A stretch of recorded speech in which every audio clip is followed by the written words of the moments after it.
It's time for your NFL Expert Picks presented by FanDuel. And do we have an expert for you? It's the big bald guy right there, Kyle Long, who continues to get it. Not the little bald guy. Not the little old bald man. What is dude, get off out of the gate. Okay, this is my guy. Yeah, Pete needs protection now. Pete's so old he needs a protector. That's Pete Prisco. That's Kyle Long. That's Amanda Guerra, who's perfect in her best bets, by the way. Thank you. And I'm Chris Hassel.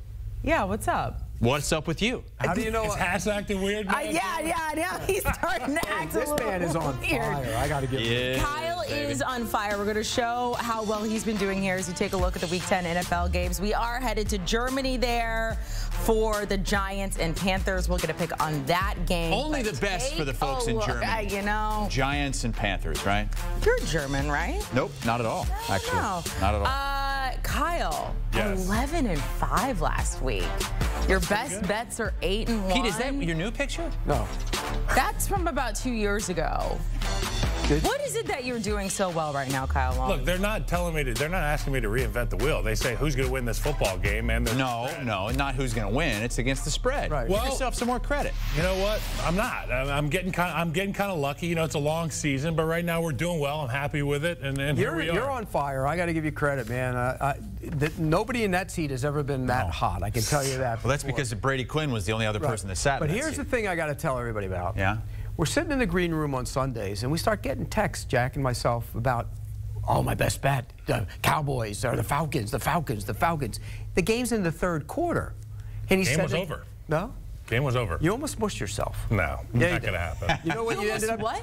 He almost mushed himself. Okay. You know what else? You know what happened, though? He mushed my best bet because I had the Eagles, and they're up 22-0, and Nick Sirianni doesn't know how to kick extra points or kick field goals, and then they convert a 4th and 12 to go get the Omio Mayo at the end of the game and get the cover against me. Just got to pick winners, Pete. It's Wednesday. I feel like you've been waiting for a while to get that off your chest. I'm glad you did. Let's get into the picks coming up for Week 10. Let's start with the Bengals at the Ravens. Their Ravens favored by 6.5 in this one. The total 52 and a hook. You guys, opposite sides to begin. Yeah, I want that. I like that. You like that? Okay, so Pete will go with you. He's due to go rotten, so I like being on opposite sides of things. It's just I'm going to be about 3 beers deep by the time Derrick Henry hits the 100-yard mark in this one. I'll be giving him a nice phone call on Thursday. I got the Ravens in this thing. Look, I love the Bengals offensively. I think that the Ravens have done a good job against all opponents, really running and passing with Lamar Jackson, Derrick Henry. But it's the other side of the ball. It's that Bengals defense. Can they stand up toe-to-toe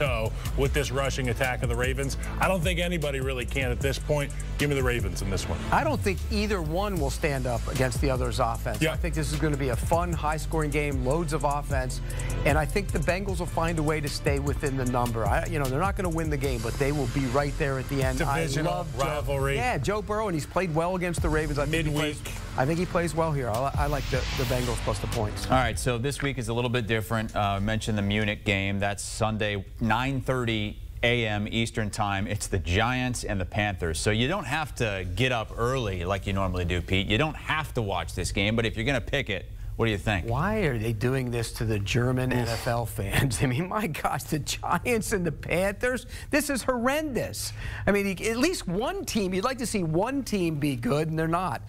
You get Bryce Young. You get, you know, Daniel Jones. I mean, if you're a German fan out there, that's how not to play quarterback, probably. Bryce Young has nobody to throw it to anymore. No, he doesn't. They traded everybody away. I think this is a good spot for the Giants. I really do. I think this is a chance. The Panthers are not a very good team. They won last week because the Saints are a terrible team as well.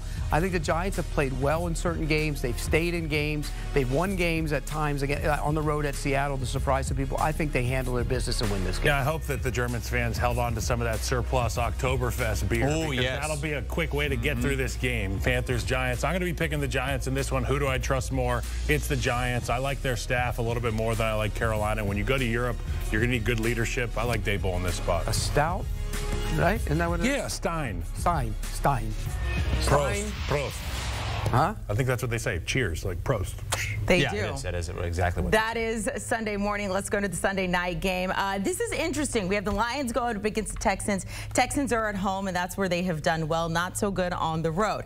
I love this. So we have the Texans coming off their loss to the Jets, and this is what Kyle had to say. This is wild. He's taking the Texans. What an idiot. You were listening.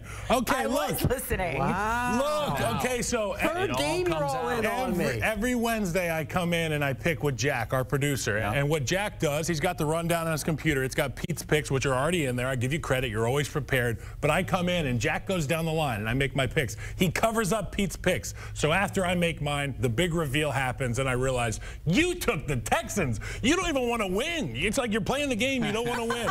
The Lions are the hottest team in football. The Texans took a dump in their pants 2 weeks in a row. They can't block a nosebleed if they have to. Well, the Lions went and got a pass rusher. Let's test them out against Houston, who can't stop anything at the offensive line position. So give me the Lions. So the Texans pushed the pile. Is that what you're saying? They pushed the pile. Okay. They pushed the pile. Right. They leaked the pile. By the way, you're getting a little cocky for midway through the season. Real sassy over here. Lions have won 6 Middle of the season, you got to find juice, even if it's manufactured. You know what November's about. You know what November's Mustaches? about. It's about contenders emerging and pretenders falling off. See ya. Okay. You're going to start falling off. Okay. I'm taking the Texans back-to-back road games. I can't wait to call you. For the Lions. The Texans at home, desperate team, got to get back on track. I think they find a way. I feel bad for Coming off a division. I feel bad for CJ I think they win the game. Division game last week for the Lions. Now you're out on the road against a team in a non-division game. That's a good formula. I'll take the Texans. Pete doesn't think the Lions did enough at the deadline. Thought they needed another pass rusher. That's bad ball. That's fantastic.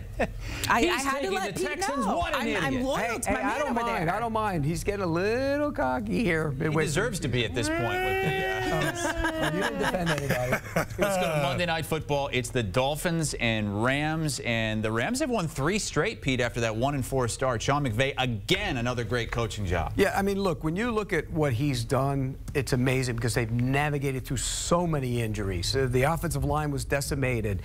You saw the wide receiver position get decimated. And now all of a sudden, guys are getting back. And you look at the Rams and you go, oh, well, they're looking like the Rams again. The young defensive players are growing up on that side of the ball. You know, Fisk is playing well. Verse is playing well. Great. And this is one of those teams that they're going to get better and better. And Sean McVay is a great coach.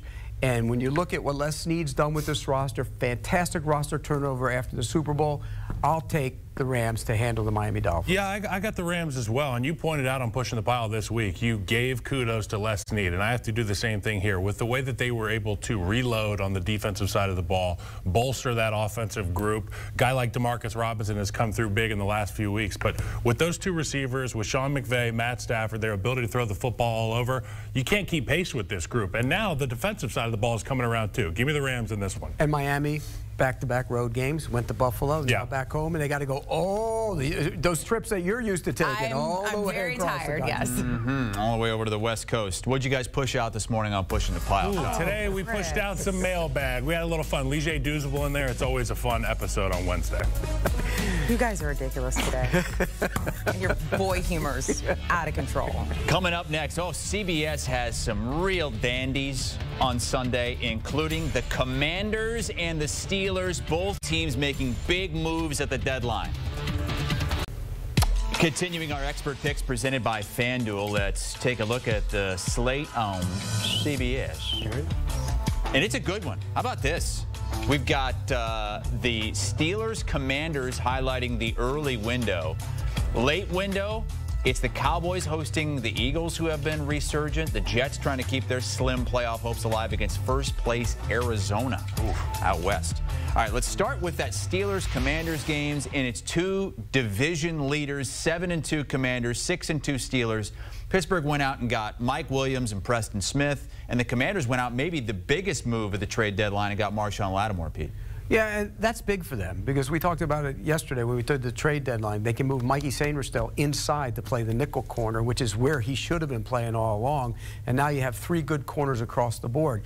My thing I want to see here is Russell Wilson on the road. We saw him against the Jets in prime time. They were down 2.5 defensive backs in that game. We saw him against the Giants, who were down 2 defensive backs in that game in prime time at home. Now you're out on the road, and I think it's going to be a bigger challenge for him to get that offense going the way he wants to get going. I think Jane Daniels will have success throwing it here.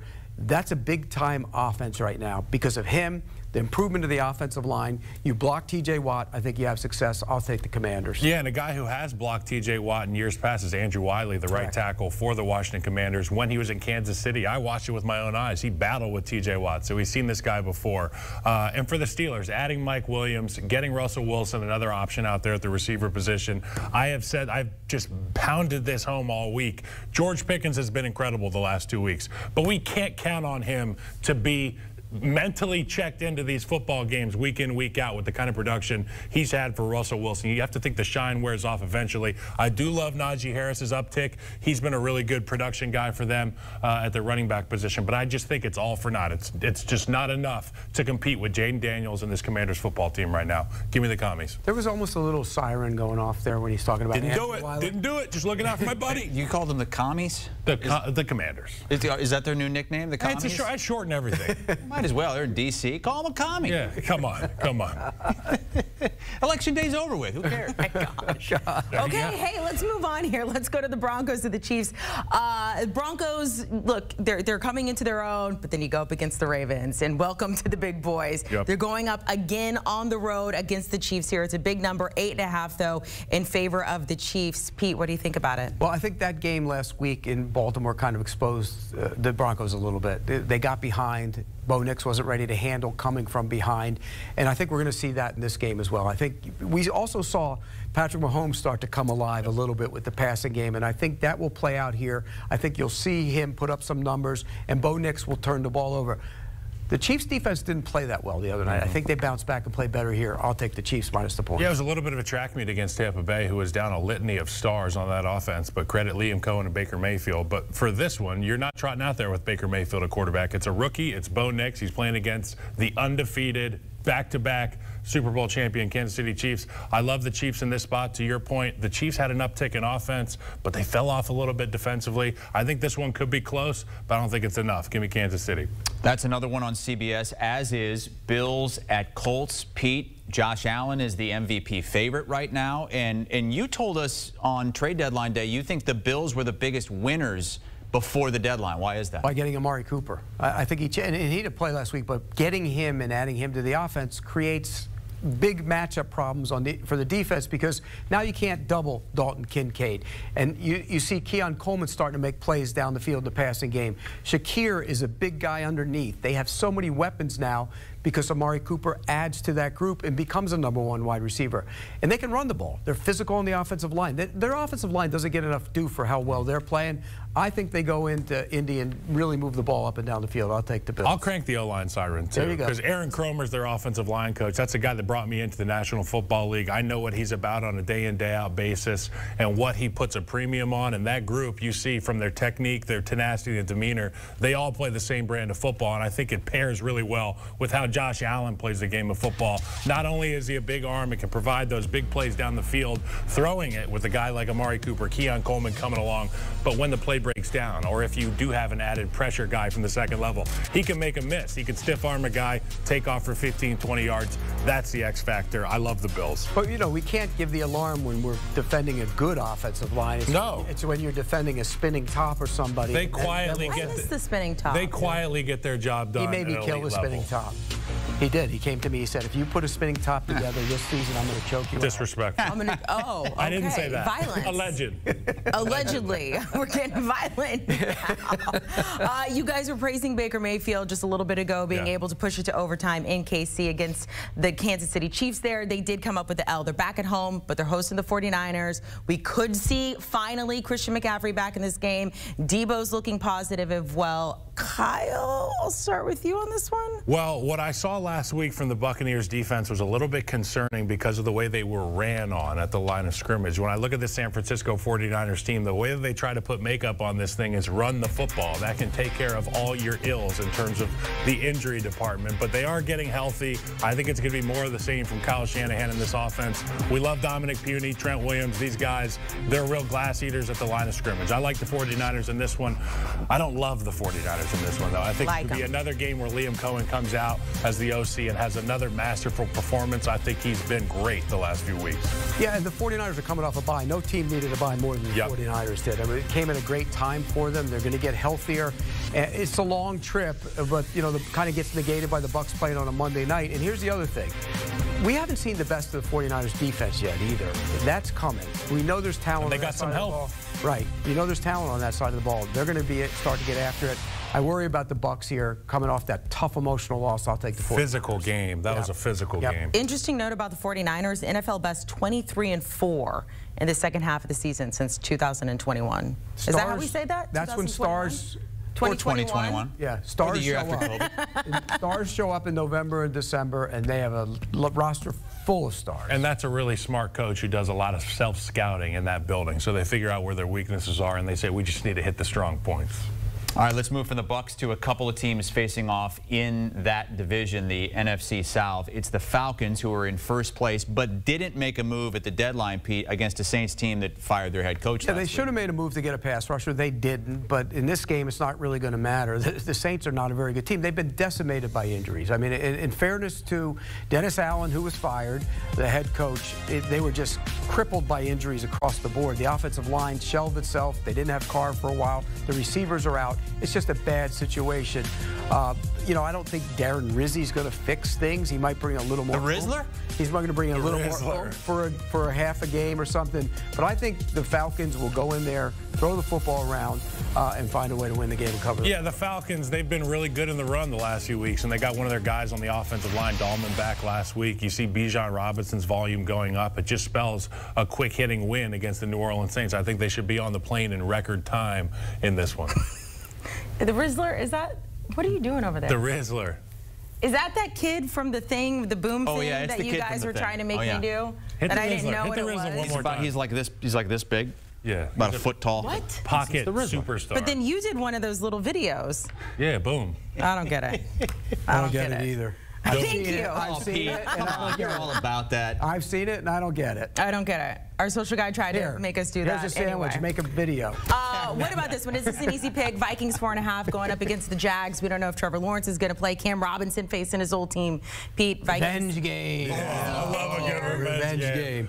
Look, this is a bad spot for Jacksonville. Why? Because they're done. I mean, they're finished. They showed up, which I was really surprised that they didn't quit in the second half against the Eagles. 22-0. They came back, actually had a chance to win the game, and called a wheel route to the third-string running back in a key situation on first down. Have no idea why, but they did it. So I think they're done. And when you look at the Vikings are still right smack dab in the middle of everything. I think they'll come in, they'll push them around. And on the other side of the ball, when you can't get yards on first and second down, and the Jaguars have had problems with that, that Vikings defense is so good with so many looks. I think it's a problem. I'll take the Vikings. Yeah, the playbook opens up so much for these teams when you get into third and unmanageable situations. And for the Vikings, they're chomping at the bit to be able to dial up some of these exotic pressures. And if you're telling me it's not going to be Trevor Lawrence, it's going to be a backup quarterback in there with a litany of pressures in his face, I love the Vikings in this one. If you want to beat the Vikings, you got to run the ball on the Vikings. And Jacksonville has not done a great job of running the football. Okay, a lot of agreement from you two. I know, I don't like it. You also like the over. I do like it. I think it gets a little loose. All right. Loose. All right. There it is. One more early game on Sunday to pick, and it's Patriots at Bears. Kyle, the Bears sticking with Shane Waldron as play caller. You called it last week. You said you didn't like the spot for the Bears coming off that Hail Mary loss to the Commanders, and that was ugly in Arizona. Yeah, they're testing that team's chemistry and their bond. And honestly, there's so much more than what you put on tape that leads to who you are. And I think some of the finger pointing, some of the rumblings we've heard that are supposed to stay in-house that have gone out of house, they're out of school, so to speak. It doesn't bode well for this Bears team. I'm concerned about this matchup, too. The number, I think that the Patriots could cover this thing. And it would be a real shame if Drake May goes out there and outperforms Caleb Williams. Oh, boy. With the experience that Caleb has been able to accrue at the beginning of this football season, Drake May just went in there, and he's looked like a guy who's got some juice. We know I like Caleb Williams, but this guy Drake May's been fun to watch, too. And if it hasn't Drake May. If it hasn't been fun, if it hasn't been hard enough listening to people compare Jaden Daniels and And Caleb Williams, don't let him get started with this guy in New England either. But I got the Bears in this one. I do have the Bears. He made that whole strong case for Drake May. I have feelings I have to get out. That's why I get to go on the desk. You know, you talk about all this stuff coming out of the Bears. They're all questioning the head coach, and it's getting out. That's never a good thing. It's a bad situation. The offensive line is beat up. Both tackles were out last week, and that was a major problem. Caleb Williams has completed under 50% of his passes the last 2 games. That's, you know what that is? That's Anthony Richardson territory. You know, they have the Mendoza line. I mean, he's not Anthony Richardson, but the Mendoza line, it's terrible. And so he needs to pick it up. I think he does pick it up. New England, you look, they should have, last week they turned the ball over. They came back and got a play on the last. That's another one I should have had a winner on. They had a touchdown on the last play of the game. Scramble moon ball. Yeah, you saw it. Yeah, short moon ball. Did you have the Patriots in that game? No. No, okay. Well, then that was one of your losses, so we were together in unison. That's a bad thing for all these picks, so we're all together. But I think this is a situation where the Bears get right. I think they find a way to cover the number. Do you guys find, if you agree more, that the picks are worse? Well, have we ever done the math on that? I'm dragging him into my abyss. Misery loves company. Yeah. I just drag him in, bring him in. We're having fun, though. You can see these two guys on Sunday on CBS Sports HQ. Make sure to keep it right here for all of your news, highlights, and scores. How is Sunday going, by the way? Sunday's great, other than getting texts from him talking about his picks. Yeah, you can't see Kyle. Yeah, you can't. Well, that's just because I'm always traveling Sunday, so I don't actually. I just assume you're always there, Kyle. You're here like 7 days a week. I actually have a lot of fun with Pete, which is great. There you go. We'd have fun on Sunday, too. Coming up, we're going to take a look at some of the afternoon games, including this one. Eagles making the trip to Dallas. No Dak Prescott. Who did the guys have in this one? We'll talk about it coming up. Continuing our expert picks, we'll pick the late afternoon slate on Sunday. It's presented by FanDuel. CBS has the doubleheader. So you'll either get Jets Cardinals or Eagles Cowboys. There's also a 4:05 game between the Titans and Chargers. Let's pick them. Chris Hassel, Amanda Guerra, Kyle Long, and Pete Prisco. We'll start with Eagles Cowboys. Thought this would be a bigger, better game earlier on in the season, but the Cowboys are not good. Cooper Rush is now the quarterback for Dallas. I mean, regardless of who the quarterback is, I just look at the line of scrimmage for the Philadelphia Eagles and the things they're getting done, both defensively. They're going to push that pile. And offensively. They'd be pushing piles, Chris. So when I'm thinking about Lane Johnson, Mekhi Becton, some of the double teams you get rolling out there, and then the superstar you've got in the backfield in Saquon Barkley, the number of things that Kellen Moore can do offensively, getting Jalen more comfortable, A.J. Brown back in the lineup. They've got superstars all over the field. That's what's lacking in Dallas. I love the Eagles in this one. I'm on the other side. I'm going to take the points. Is this like your toxic relationship? No, here's why. We met that girl. Here's why. We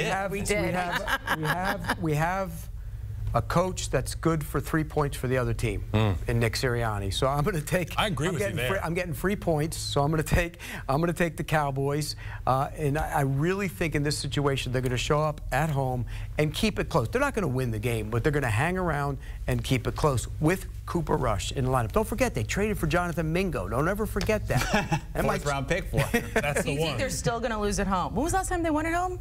It's been a while. Well, last regular season. Yeah, It's been horrible at home, but I think I'm not a big believer in this Eagles team. I have to see more. I have to see a lot more. Remember when we met Pete's biker chick ex-girlfriend from like 30 years ago? Watching the Jags game, but I also Jags want to playoff give a game? shout out to all my girlfriends. How's Angel? Oh, yeah. she was great.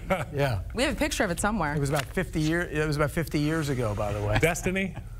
Huh? What was her name? And Pete's current wife was there. Yeah. She met her She too. loved every second of it.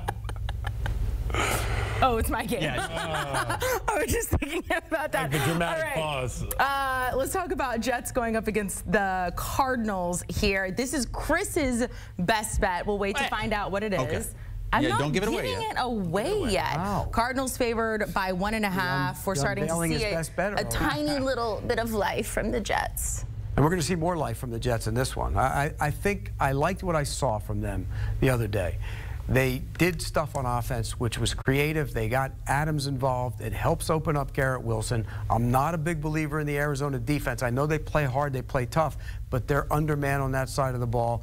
The offense has played well for Arizona. This Jets defense is a big challenge. I think the Jets go out there and win the game. Plus, they get extra rest. Insanity is doing the same thing over and over again, expecting different results. And like picking the Cowboys. While I have been obsessed with this Aaron Rodgers saga and all the drama coming out of New York, and I can totally see where you're coming from with the way this offense looked recently, I just really think that the Cardinals have a little mini house there of a football team, and they're a tough group on the offensive side of the ball. They went and added a rusher at the deadline. So I like this Cardinals team. Give me the Cardinals in this one. It's just, this is a gut feeling pick for me. This isn't like this is going to happen. I just think the Cardinals, they play hard. They're figuring out how to win. Maybe this is why your record is what it is. They beat people up a little bit. I like the Cardinals, man. Jonathan Gannon has done a heck of a job with that team. All right, let's go to the game with the lowest total of the week, 37.5. It's Titans. It's Chargers, and Justin Herbert has been, look, their defense is great, but Justin Herbert really has been the catalyst here for this team. And that's the thing that stands out. All offseason we heard Jim Harbaugh talk about wanting to be physical, run the ball. I was concerned about Justin Herbert, how they would use him. The last 3 games, he's averaging over 300 yards per game passing. He's much better and much more comfortable. He's healthy now, too. That's the biggest thing. Remember, he hurt his ankle early in the season. He's healthy again. The receivers are starting to make plays. Defensively, #1 defense in the league. They're outstanding. Have so many guys that can get after the quarterback. Max having a great year. Bosa's getting back healthy. I love this game for the Chargers. I think they handle business here very, very easily. Yeah, I like the Chargers as well. And for all the things that you said, but also this Titans group, we had high expectations for them to be a juggernaut defensively with some of the units they have on the defensive side of the football, the line of scrimmage in the back end. And they just have not produced the way that we expected them to. I don't know if it's because of the turmoil at the quarterback position, the turnover there. But at the end of the day, I trust this Chargers team. They're well led. They're a tough group. They have good tackles, and they've got a quarterback who can make it pay down the field. In addition to that, we saw very early in the season, they can do it either way. They can run the football as well. Gents, it is time for our best bets of the week. Kyle, you've been killing it. You're 8. What was the one you got wrong? Do you even remember what that was? I forget. I know. It's been so long. I don't care. It has been a while. It's been so long. We still haven't renamed. I'm still at the top. We still haven't renamed this segment. We're still calling it Prisco's Picks for some reason. Well, because they know by the end of the year I'll be everything levels out. I feel like it's that's almost mathematically eliminated. Yeah, I was about to say. Oh no, there's a long way. Believe me, there's a long way to go. I don't think Amanda should be on top though. I know the winning percentage is there, but come on, you've only made 2 picks. So they've been perfect. I am perfect. Come on. She's doing a good job. You would have to go 6-1 just to equal what Kyle has done. Okay. You're saying that can't be done. You say that's a challenge, huh? Yeah. I was injured. Kyle's coming back to the pass. It's going to happen. I was on IR. Not this week on Best Bets. Oh, yeah, you do. No, you ready for mine? Because I got mine. We're doing best bets right now. My best bet's going to be the Lions -3.5. And I know the Houston Texans are rolling out there with the candy paint uniforms this week in Houston, but it's just too late. It's too little too late. The offensive line isn't protecting C.J. Stroud. I don't like, obviously, the situation they're in with the receiver room, the health there. I just think it's too much. The Lions are the hottest team in football. I love the Lions in this spot. Well, I don't, because I'm on the other side. You know that. But I love my best bet. I think when you look at the Baltimore-Cincinnati game, I don't see how that can go under. I just don't. Neither defense has played very well. You know, we talk about the Ravens, and we kind of gloss over the fact that their defense hasn't been nearly as good. I think this is an opportunity for Joe Burrow to put up points, but Lamar Jackson is playing the best football of his career, and it's not close. High-scoring game. I'll take the over. Yeah, what was it? They combined for 76 in regulation in the first meeting. It was 41-38 in overtime. Ravens got that win the first time they played. Amanda, you're perfect. I'll cede the floor to you. All right, so producer Jack helped me out. I have a 5-point teaser going on because I couldn't choose between the Dolphins and the Rams. That's Tommy Tran's thing. You can't do a teaser. Why? Wait, so if you hit both, that's just one win. Yeah, right. You got to hit both to get one. Wow. I think I should get double. No, that's not how it Jack works. didn't tell me I didn't get double points. I thought it was going to double points. You use the points to tease it down or up. That's why. Whatever. Anyway, it's going to be fine. So what is it? Yeah. What's your What did we go with? Chiefs -3.5 and Rams +3.5. So you tease it down from 9.5 to 3.5. I couldn't decide, and I've just been so great, so I made things more complicated for myself. So you have to hit both those, or that's I just also thought I should get double points, but that's fine. You don't. That's not how it works. I'm going to go with. I'm going to go with the team you went with last week, the Cardinals. I know you copied my paper. -1.5 against the Jets. I just think they're a better team than the Jets. I'm with you, Kyle. That from you, dude. Going against Pete. This was my pick last week when they hosted the Bears. I also loved the Cardinals last week. I just let you have it. Producer pick, what do we have this week? Because we got to fade it. Producers' picks have been Texans terrible. plus 3.5. If I was to give out a second best bet, a freebie, I would go with the Falcons for the 3rd week in a row. They're playing against the Saints. I think that would be my other best bet. Well, you know what? You're so hot that people are tuning in just for your best bet, so why not give them another one? Give them a 3rd one. You got a 3rd one? Huh? Best bet, my record this I would take week. the Jets as my other best bet. Anytime there's a total over 50 points, Pete goes over. He thinks every game's getting loose if it's over 50. Look at the defenses in that Exciting. game. You like my best bet. Yes. That game's getting loose. Yes. What do you think about the producer pick of Texans plus 3.5? He hates it because he's on opposite side of him. I'll talk to him backstage. Who made that pick? That's what I want to know. Who made the pick? I don't know. Jack, who made the pick? Jack is the producer, but he says, oh, Arrington made the pick. So he crowdsources the picks back there in the control room. Smart pick. Smart pick. You think so? Yeah. You like the Texans plus 3.5? Yeah. Kyle certainly doesn't. Amanda going with the 5-point teaser because she didn't understand that That's Tommy Teaser. you have to get both of them to get 1 point. Okay, he Good didn't thing you tell don't me bet that. in real life. Tommy Teaser. Those are our best bets for week 10.